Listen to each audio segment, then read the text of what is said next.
Three monsters are the topic of discussion today. I'll tell you why they will or will never be Blue Jackets today on Locked on Blue Jackets. You're Locked on Blue Jackets, your daily podcast on the Columbus Blue Jackets, part of the Locked on Podcast Network.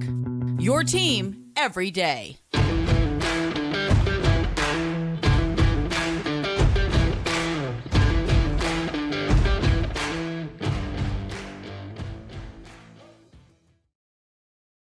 Welcome to Locked on Blue Jackets, part of the Locked on Podcast Network, your team every day. I'm your host, Hayden Househorn. My co-host, Jay Foster, getting some well-needed vacation rest. We're here to talk about the good, the bad, and the ugly of your favorite team and ours, the Columbus Blue Jackets. But before I get going, I want to thank you for making this your first listen every day. Locked on Blue Jackets is free and available on all podcast platforms, YouTube, and the SiriusXM app. This episode is brought to you by FanDuel, the official sportsbook of Locked On. Make every moment more. Visit FanDuel.com/LockedOn today and get started. All right. Congratulations, Jackets fans. We have made it to draft day. Give yourselves a clap because we just get more of these guys that we're going to be talking about today. Young guys. That's been the foundation of the Blue Jackets organization the last few years is just getting young guys and hoping that they turn out into something good. It's the foundation of every franchise. What am I talking about? Is getting young guys and hoping that they turn out good, right? Every single team, even the teams that like to go out and buy players and trade for them, they wish that they were a little bit better at the draft. And the Jackets, they certainly have been okay in the draft. I don't want to say like they've been amazing because there's been a lot of guys that haven't worked out, but it's draft day today. And in fact, we're going to be talking about three young guys as a part of that discussion in their season review. I'm talking about the season reviews for our guys, Carson Meyer, Mikael Pyyhtia, and then we have a contract extension that we need to talk about later today as well. But yeah, so let's get right into it. Carson Meyer, we're going to start off with this guy. Just a couple days ago, we were talking about the extension that he got. He got a 1-year contract extension, making less than $1 million when he plays for the CBJ, making around $190,000 whenever he plays for the Monsters. Pretty good deal for him. He's an Ohio-born kid, grew up in Powell, Ohio. I want to apologize to any Powell folks that were listening that maybe were a little offended about my words that I said. Carson Meyer is not – he's not – the type of guy that you would think is from a place like Powell, Ohio. And nothing against the people from Powell, Ohio. I just went to Olentangy Orange High School, so I have a natural, disliking towards people from Powell. So there's my obvious bias for that. That's out there.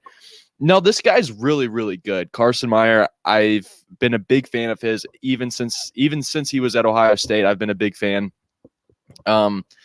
He's nice. He's got some moves. He's got some skill. He plays the game with a lot of heart. And this past year was exactly that. He's been with the Monsters. This was really his third professional season that he just was on. He had 26 points in 34 games. He was back and forth between the Blue Jackets and Cleveland.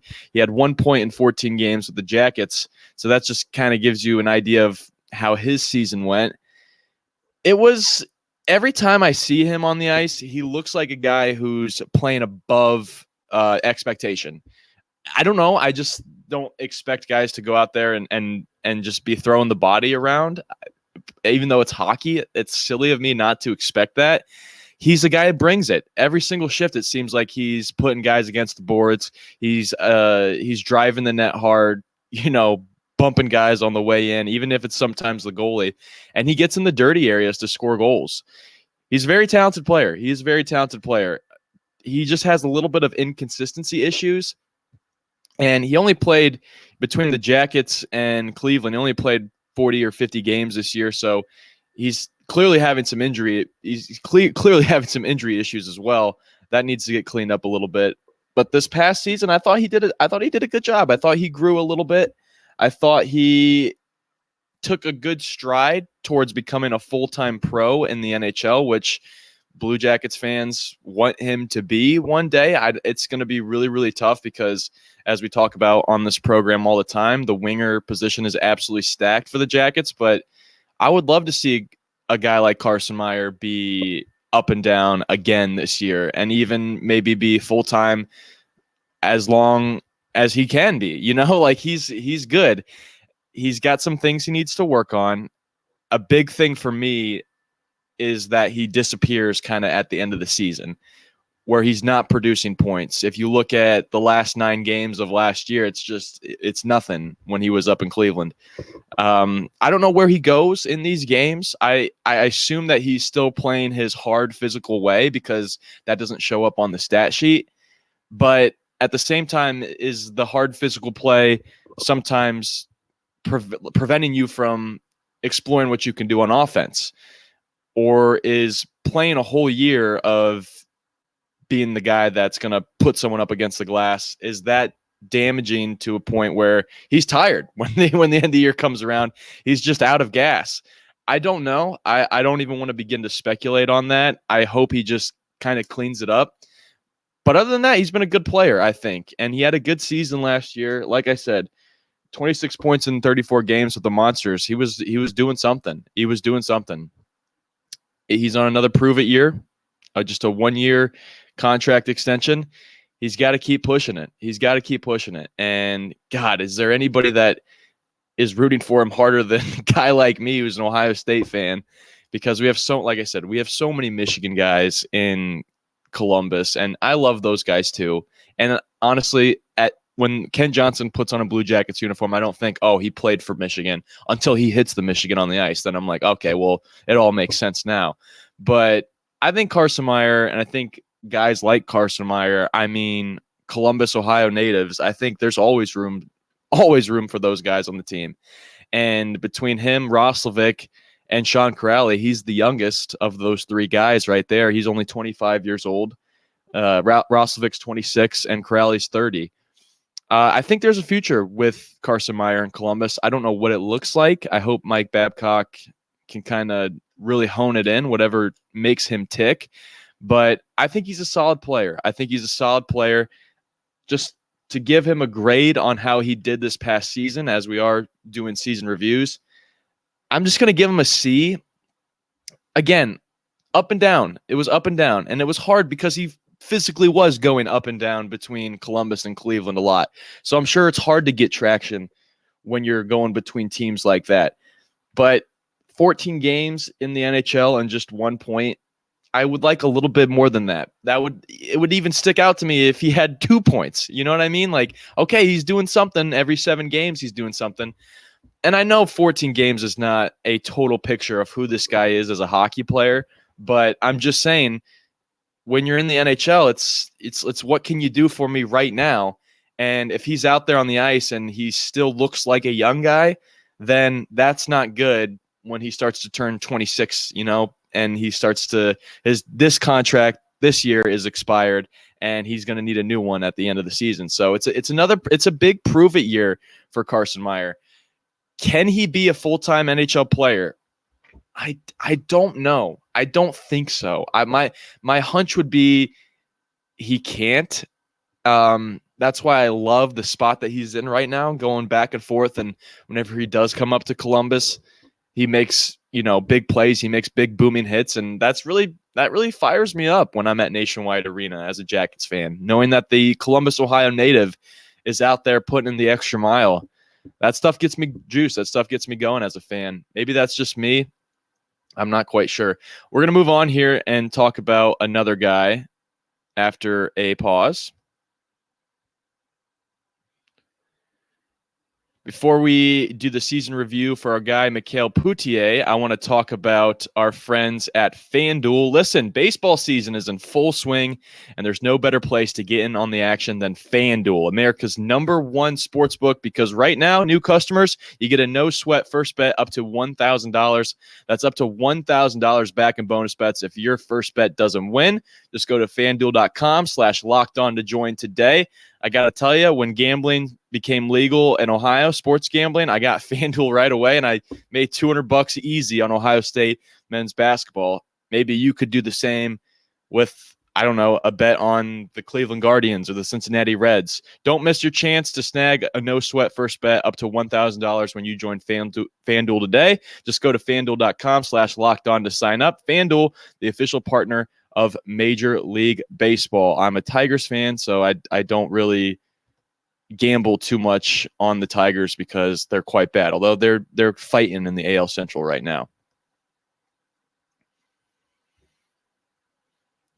All right, we just did a season review for our guy Carson Meyer. I gave him a C. Like I said, I just think he needs to kind of be more consistent at the end of the year, and that will really help his grade. And just be more consistent in general. Just keep doing what he's doing. Keep playing physical out there. But for the most part, it's all about the points, right? You got to be able to put up stats, and Carson's got to do that at the next level if he wants to stay at the next level. Another guy who really hasn't had a whole lot of cracks yet, but certainly gets me really, really excited, is a guy like Mikael Pyyhtia, who came over from Europe this past season, joined the Monsters in the middle of the season, even played with the Jackets. He had just 7 games in Cleveland. He had 3 points. So we didn't see a lot of this guy. He's 21 years old, but I can tell you from watching him play a little bit with HCTPS, Hockey Club TPS, a team in Finland, and watching a little bit of his time here in Cleveland and even in games that he's played in Columbus, he's a good player. There might be something here, something really, really special. He's got great vision. He prioritizes puck movement. And what I mean by that, I mean he's not a selfish player. When the puck's on his stick, his head is always up. He's looking for the next pass. In fact, in a game against the Penguins, he had a very nice power play assist to Emil Bemstrom, which is pretty hard to do because Emil Bemstrom, has a very, very hard time being productive on the power play. I didn't mean to give you that. That was a stray to my man Emil Bemstrom, but it's true. Like, Emil Bemstrom is a hard guy to get going, and Mikael Pyyhtia, the second he was on the ice with them, instantly found a spark with Bemstrom, and it's because Mikael Pyyhtia, at 21 years old, is a very, very smart hockey player. Again, just 7 games in Cleveland is all we've seen him play in North America, really. And he had 3 points in those games. It's going to be a very interesting season for this guy coming up.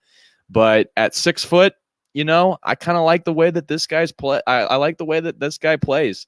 He not only does he prioritize puck movement in terms of he's always looking for that next pass, he also knows where to be on the ice when he doesn't have the puck, which is huge because, hey, that's the best hockey player. Like, that's what Wayne Gretzky, what made Wayne Gretzky is that he was like, I'm going to go to wherever the puck's going to be next, which for Mikael Pyyhtia, whenever he's been playing, is he'll go down outside of the crease and wait for a loose puck. If you watch all of his goals that he scored in Europe, they weren't flashy goals, which is sometimes bothersome to the naked eye of a Blue Jackets fan. It's like, okay, well, this guy's not sweet. He's just scoring garbage goals. Well, garbage goals are still garbage goals just because they don't look sweet. He's skating. He likes to play right outside of the crease and kind of wait for his guys to shoot, and then he'll go in and get the rebound. He's very, very skilled at that, and that requires a lot of really good hand-eye coordination. When I see Mikael Pyyhtia play, I see like a smarter Nick Foligno, if that makes sense. Like, I felt like Nick Foligno was a really, really good bumper on the power play back when he was in Columbus, and he was really, really good at getting in the scoring areas and cleaning up those loose pucks in the crease. And whenever a Tendy would give up a juicy rebound, Foligno was always there to put it away. I feel like Pyyhtia kind of has that in him a little bit. And again, he's just 21 years old. So of all these guys that we talk about all the time, we're talking about monsters all the time on this show, Mikael Pyyhtia is someone to keep an eye on in this upcoming season. He made me smile. Because, I especially have a heart for players who come over from Europe and immediately get to North America and start playing with confidence. That's a very, very hard thing to do. Jay could speak to this better because he lives in Europe right now and is planning to move to the United States one day, or he's traveled here at least. He'd tell you, like, the culture shift, I'm sure, is a big, big thing. And even coming from Finland to the United States, I'm sure that's really, really difficult. Granted, the Blue Jackets have plenty of people from his home country in the organization, and Patrick Laine and Jarmo Kekalainen, but he was playing in Cleveland. He was playing in Cleveland, Ohio this past year for 7 games, and he made an impact right away. If the Blue Jackets if Blue Jackets fans want a guy to be like, that could be a diamond in the rough, it's Mikael Pyyhtia, because he's very, very skilled. I want to give him a high grade this past season. I just can't, because I just really didn't see enough. Like, he physically did not play enough hockey games in a Monster/Blue Jackets uniform for me to validate giving him a higher grade than a C+. I started every guy off at a C. I gave him the plus because I think he came here right away and made an impact for Cleveland. And I think once he gets his feet wet a little bit more in North America, and maybe once he goes through an off season of development with the Blue Jackets, maybe this guy could be an up and down guy in the lineup, and maybe even he could finish next year as a full-time guy. I think he's that good. That's a very, very high ceiling to put on a guy that I just said I haven't seen a whole bunch of, but from what I have seen, I have really, really liked out of Mikael Pyyhtia. And so for that, I'm giving him a C+, because like I said, he has really, really good vision. He's always keeping his head up, looking for that next pass. He prioritizes puck movement in the zone, which means when he gives away a pass, he's skating towards the area he's supposed to be next, or where he think the puck is going to be next, which is oftentimes down by the crease, because he's got guys like David Jiricek back there throwing shots at the net, and he's cleaning them up in front of the crease, which is amazing. I mean, those are the goals. Like, I feel like Jackets outside of like Boone Jenner, and Boone Jenner is really more good for tip-ins than he is the tap-ins. He's good at both tip-ins and tap-ins. I say that about Jens all the time. But add another guy like Mikael Pyyhtia to the mix, and you got something special. And again, he's only 21 years old. So plenty of years of developing left for Mikael before we see what he fully becomes. But overall, I really, really enjoy what I see out of him.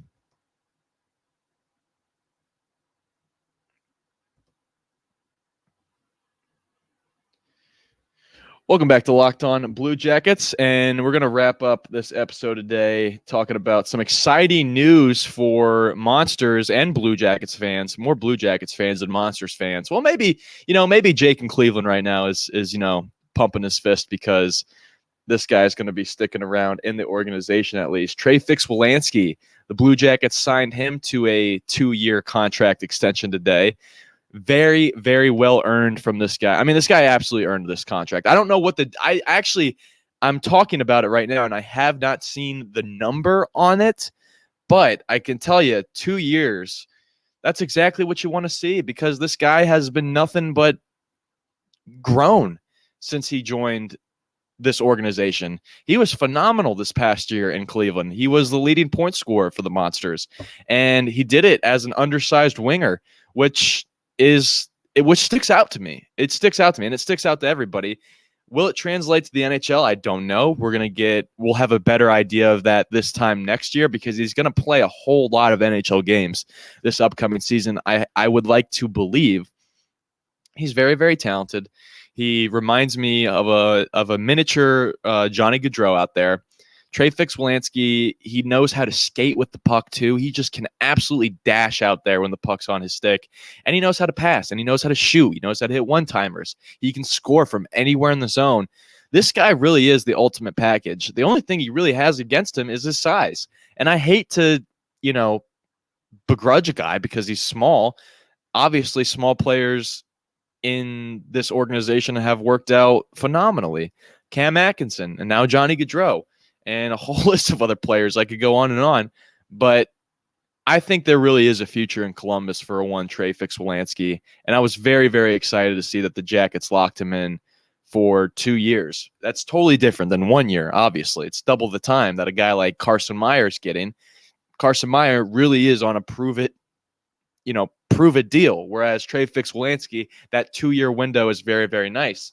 Now, if I'm him, I'm not waiting any time. As soon as I'm getting to Columbus, as soon as I'm getting to summer camp, I am pushing as hard as I can go. I am having my ears as big and as open as I can have them, just trying to be the most coachable guy. If he does those things right, God, yeah, he's got a great, great future in the NHL, and I'm really, really excited to see what he can become. But yeah, I was excited to see that 2-year deal for Trey Fix Wolansky.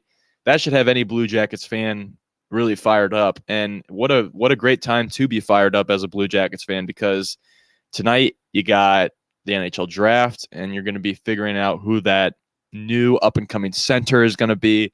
It's either going to be Adam Fantilli or Carlson. It's either going to be one of those two guys. And gosh, we've gone through all the, talks and the tweets, reading rumors about how the Ducks might switch up and take Carlson and the Jackets might get Fantilli. And I've already said in this episode how much I'm sick of getting Wolverines in there. But man, I would be really, really excited for Adam Fantilli, and obviously every Blue Jackets fan would be. But I don't even need to be excited about those guys. Is my point, is because we got talented guys in the wings already in Trey Fix Wolansky, who is just gonna, I think he's just gonna absolutely flourish in the NHL, and I hope he does, because as a small guy, I'm under 6 foot. I appreciate when small guys succeed in the NHL, because part of it makes me believe, hey, that could be you one day, even though I'm 26 years old. It's over for me. Obviously. It's just, I guess for guys like my little brother, or maybe like my kid one day, like, hey, you at that size can make it in the league. It gets tough because, a lot of these NHL defensemen are 6 foot plus. I don't think you can find one under 6 foot other than like Blankenburg and McAvoy off the top of my head. So these small wingers get pushed around a lot. Not Trey Fix Wolansky, though, simply because he's speed. He can literally skate around all those guys, can avoid the big hit, and he's sharp with the puck too. He knows how to make a good pass. He knows when to shoot. He's a really phenomenal player. For any Blue Jackets fan who really hasn't had a chance to watch his season highlights last year, what he was doing up there in Cleveland, you would understand why, Tom in Cleveland with his Monsters hat on right now is pretty upset, because he's not going to get to see Trey Fix Wolansky play up there at the Q very often, because I think he's going to be a Blue Jacket, which is going to be exciting for, Tom in Cleveland as well. But yeah, so hats off to Trey Fix Wolansky earning a 2-year contract with the Jackets. Hats off to Jackets fans for wishing for that. We got it. I hope that this time in 2 years, he's signing another deal worth 4 years, worth a lot more money, because, man, that would be awesome. That's all we have for you today. Tomorrow we'll be doing a review of the Jackets' first-round draft pick. Everyone enjoy the draft tonight. Thank you so much for listening. Thank you for making this your first listen every day. Locked on Blue Jackets remains free and available on all podcast platforms, YouTube, and the SiriusXM app. I'm Hayden Hausehorn. You can find the show on Twitter at LO_Blue Jackets. You can find me on Twitter at HaydenH971. You can also email the show, lockedonbluejackets@gmail.com. Thank you once again for listening, and until tomorrow, make sure you stay locked on.